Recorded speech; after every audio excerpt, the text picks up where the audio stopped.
Let's get it. Let's get it. Well, I can't do it right now. Okay, anytime, anytime. Let me know. I'm in Vegas, so like we can do this anytime.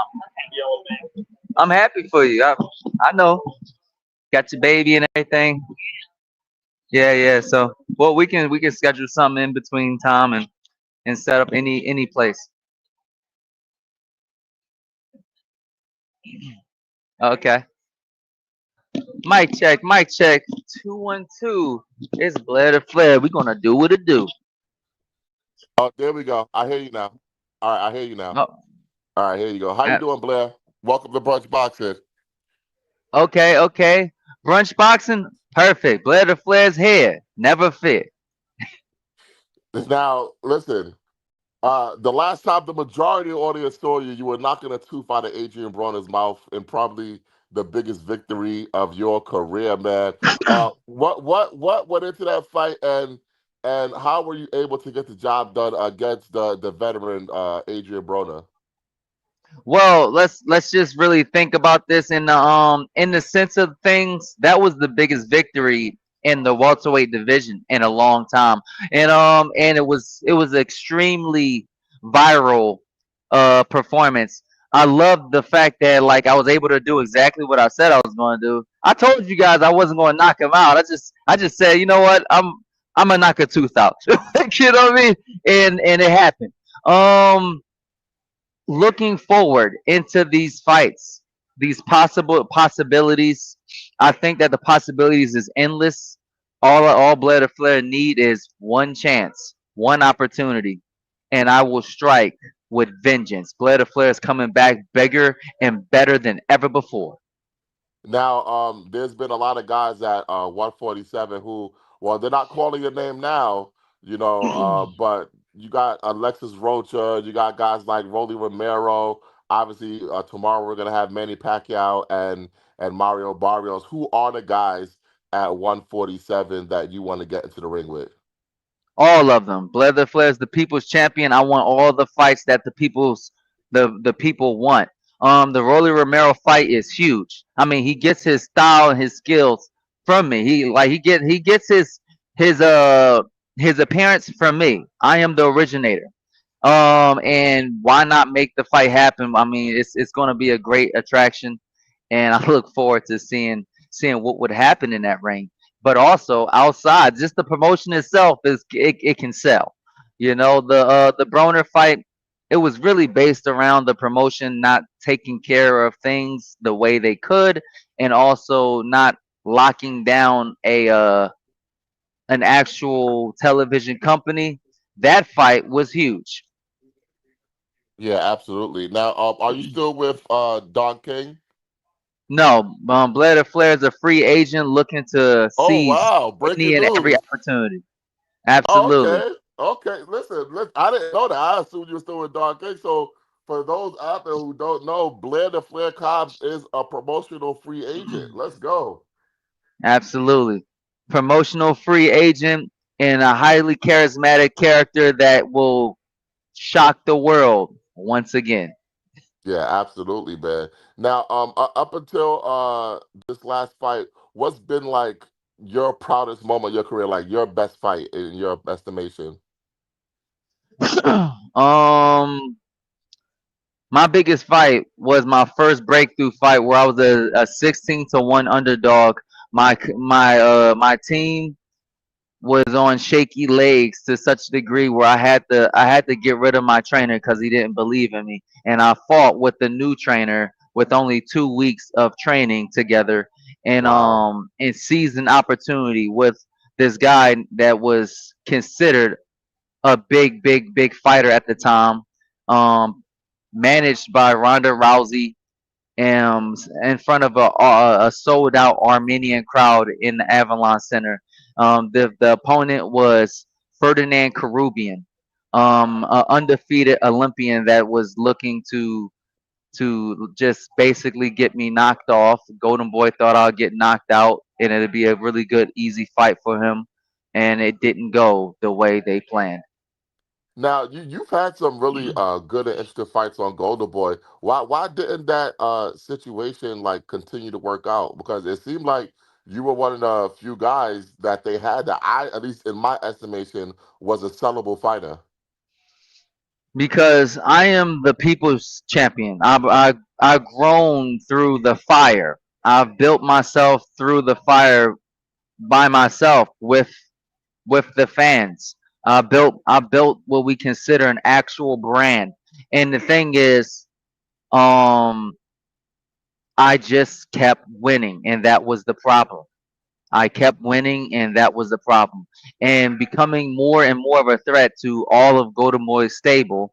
Alexis Rocha couldn't possibly beat me in a rematch in an actual fair fight. They give me a 1 week notice. I do what I did there, and then bounce back literally 3 months later and fight a even better fighter, a highly contested underdog that completely eradicated that loss with Maurice Hooker, and then give me 2 year layoff, and I end up beating Adrian Broner, who was not laid off, and not only just win, but look impressive while doing it, inside and outside the ring. I am a big threat to any and every major fighter in the division. Now, do you ever feel like maybe from like the boxing public and even some within boxing that Blair Cobbs does not get the respect that he deserves? Absolutely, but honestly, boxing ain't getting the respect that it deserves, and that's why I'm considered the people's champion, especially after the Broner's fight. I mean, who the hell wins a actual title labeled as the people's champion? And it only deems fit for somebody like me that tells it that like basically calls it what it is, call a spade, and never playing the idea of political justice, playing games and things like that. I usually make sure that I'm 100% fair and just speaking for the people. Now, have you had any talks with any promotional outfits about maybe getting you some fights with them, like like a PBC or a Top Reg or even a Matchroom, Queensberry, anybody like that? Absolutely. Look, I am willing to perform, show up, and show out for absolutely any promotion out there that deems me quality and is actually willing to work with me. Like, look, if I beat your best guy, are you going to consider me like as like your guy? Golden Boy, they kept giving me their toughest opponents, their toughest fighters, and I kept winning, and it just seemed like it wasn't good enough. I kept winning, and they just it just wasn't good enough. And they're like, okay, well you're not Mexican enough, and we don't want you to fight Ortiz. I'm like, why? Because it's too risky. Ortiz will end up losing, and then we lost our Mexican fans. No, you didn't. Leather Flair has Mexican roots, Mexican heritage, Mexican background, but they keep losing it. They keep losing their good fighters that happen to not play the political agenda that they're looking at, and it's a shame that they didn't see the potential of a mega star in Blair the Flair. Now you mentioned your Mexican background. You have a very interesting backstory. I know you're from Philly. You like grew up in Mexico. Like just for the people who are not all the way familiar with Blair's story, just tell the people your story. My story is so unique and unbelievable that it would be something that would outshine even Rocky and Creed movies. I Yeah, yeah, like I've seen life as a rich kid. I've seen life as a poor kid. I've seen life as a homeless man. I've seen life built up from the ground up. I've seen life to a point where I had to dig deep in my spirit and find God, and then have everything shift and changed around. I've seen life living as a cartel kid and then running away from the world, imagining life in better places while not seeing anything right. Um, getting getting kidnapped. All of this shit. I've seen everything, and it will be a hell of a story. Even now, you could write the whole story and just end it somewhere in the midst of Golden Boy, and it will still be the most inspiring story in the world. Now, how does the Blair Cobb story end in the sport of boxing? With my hand raised as the most exciting champion that boxing have ever seen, possibly the last. Boxing is in a really bad state, and there's very few fighters that is willing to fight anybody and build a big attraction inside and outside the ring. People are scared of me. I see fear in the eyes of my beholders. I see fear in the eyes of these promoters. I see fear in the eyes of these so-called champions that are really just email and paper champions. I see fear in all of them. That is awesome, man. Listen. I believe in you. You know, you convinced me. You Well, definitely let's convinced just me, man. let's just put it like this: one of the baddest dudes in the division would be considered Boots, right? Yes. But when you see him look me in my eyes, things look different, right? See, That's because he so know here's the me. thing about that, Yeah. right? And this is like no knock to Boots or any of the fighters. For some reason, and I don't know why, it seems like they don't take you seriously, and they use that as an excuse not to fight you. If that makes sense to you. Well, no, they take me very seriously, but that's the problem. See, the thing is, Okay. very few people know what I'm capable of. I grew through the trenches of Philadelphia's gyms. They knew of me before I even got here. They were praying that I would die off. They were praying that all the hurdles that have plagued me, because I don't have a conventional background, I don't have all of the glitz and glamour of having people that support me and groom me as a champion and build me up. I had to do everything myself. They were praying that I would disappear, but now I'm here. Look, there's a difference between having an ace in your hand and then having two jokers. Motherfucker, I'm the joker. I'm a space I player, so don't I care do about no damn understand. Batman. Now, obviously, everyone's all descended upon the MGM Grand in Vegas. Saturday night, the legendary Manny Pacquiao returns against Mario Barrios. Do you have a prediction for that fight? Not really. My only prediction is that right now, woo! Right now, the best thing in the world right now would be them actually having a really good fight. Um, Manny Pacquiao hasn't been looking great, but he looked great in the weigh-in. And we got to remember that Manny Pacquiao is a legend that could possibly show up and show out and give you guys a shooting star that of glimpse of exactly who he is. I mean, we've seen it a few times before with Sugar Ray Leonard. We've seen it with Roberto Duran, and we possibly could be seeing it again with Manny Pacquiao. Now, the other big fight on the card, you got Sebastian Fundora, Tim Tszyu rematch of their bloody war last year. Did you get a chance to watch that first fight?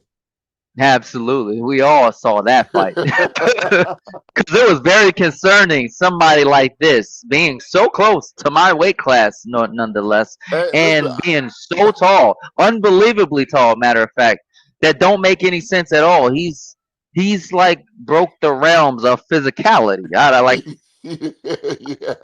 and he made weight underweight. It's a bit strange. This ain't even like a Tommy Hearns. This motherfucker is like 3 or 4 inches taller than. Like, I Yeah. don't know what this guy is, what type of food he's been taking, what type of supplements he's been taking. This man is different. You know what I'm Yeah. saying? I don't know where he comes from. He must have been created in a lab. Hey, you see his sister too. They both were created in the lab. His sister is Yeah, like yeah. is the same way. Gorgeous, but incredibly tall and incredibly tough to beat as a fighter.